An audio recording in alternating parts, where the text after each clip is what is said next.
स्नेहा का सपना था कि उसे कोई बहुत ज्यादा समझदार और स्मार्ट पढ़ा लिखा लड़का मिले। लेकिन कहते हैं ना, जो भाग्य में होता है होता वही है। देख, मैं साफ कह रही हूँ, लड़की के बाप के पास भर भर के पैसा है। अरे एक बार लड़की ने तुझे पसंद कर लिया तो समझ के पैसे की तो नदियां भर जाएंगी, लेकिन फिर भी तेरी प्यास नहीं बुझेगी बेटा। अरे माँ, फ्रिज में मैंने 2 बोतल पानी की रखी है, और कैसे प्यास बुझेगी? अरे 5वीं फेल, मैं बात कर रही हूँ पैसों की प्यास की। तू गवाह नहीं समझेगा इस बात को। बस तुझसे लोगों की नौकरी करवा लो। वो क्या है ना आशीष की माँ, वो सीधा है, और जिसे तू लोगों की नौकरी बोल रही है ना, वो आशीष का प्यार है अपने लोगों के लिए, जिनसे वो प्यार करता है या जिनसे जुड़ा हुआ है वो। अरे जमाना नहीं रहा वो। अरे आज की डेट में तो ना बेटा माँ का है, ना ही पति पत्नी का। कैसी बात कर रही है माँ? चाहे दुनिया यहाँ की वहाँ क्यों ना हो जाए, मैं आपके बिना नहीं रह सकता। ना ही मैं आपको कभी धोखा दे सकता हूँ। अरे हाँ, ठीक है ठीक है। देख, लड़की को पढ़ा लिखा लड़का चाहिए तो वहां चुप रहना। जबान खोलेगा तो पता चल जाएगा कि 5वीं पास है। अरे तो पढ़ा देती ना आगे। माना सौतेली माँ हो, लेकिन दहेज की लालच तो अपने बेटे जैसी ही रख रही हो। पापा ऐसा मत बोलिए ना माँ को, वो मेरी माँ है, मैं उनसे बहुत प्यार करता हूँ। अच्छा अच्छा बेटा, कुछ नहीं कहता, बस तैयार हो जा, चलते हैं और देखते हैं कि कौन है लड़की और क्या चाहती है। सभी मिलकर लड़की देखने जाते हैं, जहाँ स्नेहा आशीष को देखकर ही इम्प्रेस हो जाती है। वाह, कितना हैंडसम है। काश इससे मेरी शादी हो जाती, लेकिन पता नहीं कितना पढ़ा लिखा है। स्नेहा, लड़का बहुत अच्छा है, बेचारी की माँ दूसरी है, लेकिन देख रही है ना, हीरा भी इतना चमकीला नहीं होगा जितना कि ये। स्नेहा को समझ नहीं आता कि वो क्या करे। वो आशीष से मिलती है, उसकी सादगी, उसकी बातें उसे भा जाती है। मैंने नहीं सोचा था कि इतना पढ़ा लिखा लड़का मुझे मिलेगा। मैं शादी करने के लिए तैयार हूँ। और फिर स्नेहा और आशीष की शादी हो जाती है। शादी के बाद सासू माँ कहती है, अरे बेटा, वो तेरे जेवर मुझे दे दे, मैं संभाल कर रख दूंगी। स्नेहा, जो कि खुद भी एक समझदार लड़की थी, नहीं नहीं, मैं अपने जेवर नहीं दूंगी। उसके लिए तो मैंने पहले ही लॉकर खुलवा लिया था माँ जी। ये मेरी कुछ आर्टिफिशियल ज्वेलरी है, इसे रख लीजिए। वैसे मेरी अलमारी में जगह नहीं है ना। सास बेचारी नई नई बहू से क्या उलझती। सुनिए जी, मैंने आपके लिए खाना और नाश्ता बना दिया है। ऑफिस कब जाना है? कौन से ऑफिस में? मैं तो घर का सारा काम करता हूँ। हाँ, क्या बात कर रहे हैं?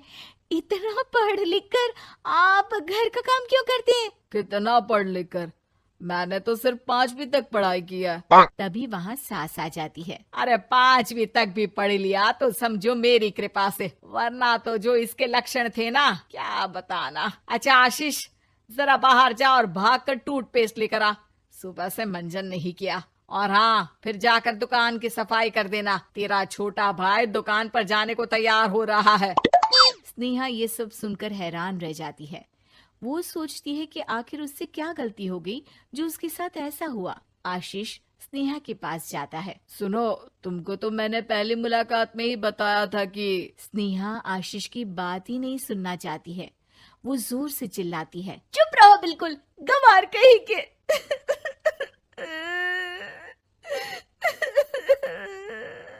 कितना बड़ा धोखा हो गया मेरे साथ। अब मैं इस घर में नहीं रह सकती।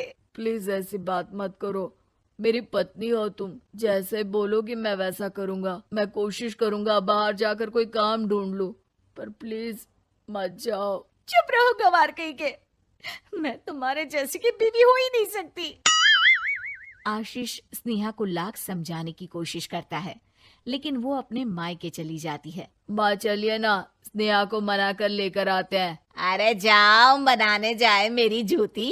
इतना घमंड, जैसे कलेक्टर हो कहीं की महारानी। अरे मैं तो तुझे कहूंगी कि तू भी भूल जा, हमने नहीं भगाया, खुद ही तो गई है। माँ वो बीवी है मेरी, मैं प्यार करता हूँ उससे, मैं जा रहा हूँ उसे लेने। वहीं स्नेहा के घर पर, माँ वो तो कुछ काम ही नहीं करता, घर का नौकर है, 5वीं पास। मैं नहीं रह सकती ऐसे आदमी के साथ माँ। बेटा वो लड़का बहुत अच्छा है, उसकी तारीफ मैंने हर किसी से सुनी है। तेरा पति है, अब तक एक गलत माँ के साथ रह रहा था, तू संवारेगी तो संवर जाएगा। तभी वहाँ आशीष आ जाता है। मुझे माफ कर दो स्नेहा, पर प्लीज मुझे छोड़कर मत जाओ। मेरी माँ के जाने के बाद मुझे तुम्ही से सारी उम्मीद है। तुम जैसा कहोगी मैं करूँगा, पर प्लीज मेरे साथ रहो। सबके समझाने बुझाने के बाद स्नेहा आशीष के साथ घर आ जाती है। आ गई महारानी, अब आई हो और सच्चाई भी पता चल गई है, तो थोड़ा तमीज से पति के साथ घर देख, रसोई संभाल और हम सबकी सेवा कर। देखो, मैं अब इस घर में बंटवारा चाहती हूँ। जो मेरे पति का हिस्सा है वो उसे मिले और वो आज से कोई काम नहीं करेंगे। हिस्सा ले लो, लेकिन कमाओगे क्या, खाओगे क्या, धूल मिट्टी?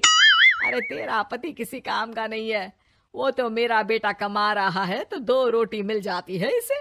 तभी वहाँ स्नेहा के ससुर आ जाते हैं। मैंने एक बंद फैक्ट्री को पहले ही आशीष के नाम कर दिया है और घर के 2 तल्ले में 1 तल्ला ले लो। मैं तो आशीष के पास रहूंगा, वकील थोड़ी देर में आता ही होगा। अरे जाओ जाओ, 2 दिन में भूख से तड़प कर सब वापस आ जाओगे। बढ़िया आई बहू बेटे वाली। फिर क्या था, स्नेहा आशीष के साथ मिलकर बंद फैक्ट्री को खोलती है और मन लगाकर काम करती है। दोनों की मेहनत रंग लाती है और आशीष अपनी मेहनत से एक सफल बिजनेसमैन बन जाता है। लेकिन एक दिन, अरे बहू बेटा आशीष, मुझे माफ कर दो, मैं भी अब तुम लोगों के साथ रहना चाहती हूँ। इस कमबख्त ने तो दुकान का बेड़ा गर्क कर दिया। वो तो आशीष था जो सारा दुकान का काम संभालता था। बेटा हमारे पास तो अब खाने को भी नहीं बचा। माँ जी, इसे कर्म के फल कहते हैं। खैर, खाना है तो आपको और आपके बेटे को काम करना पड़ेगा, समझी? हे भगवान, अब ये दिन आ गए हैं कि बहू के साथ रहने के लिए मुझे काम करना पड़ेगा। बेटा आशीष, तू ही समझाना अपनी बीवी को। पता है ना मैंने तुझे कितने प्यार से पाला है। हाँ माँ, वो तो ऐसे ही बोल रही है आपको। अरे घर में कामकाज के लिए बहुत सारे नौकर चाकर है, आप आराम से रहिए माँ।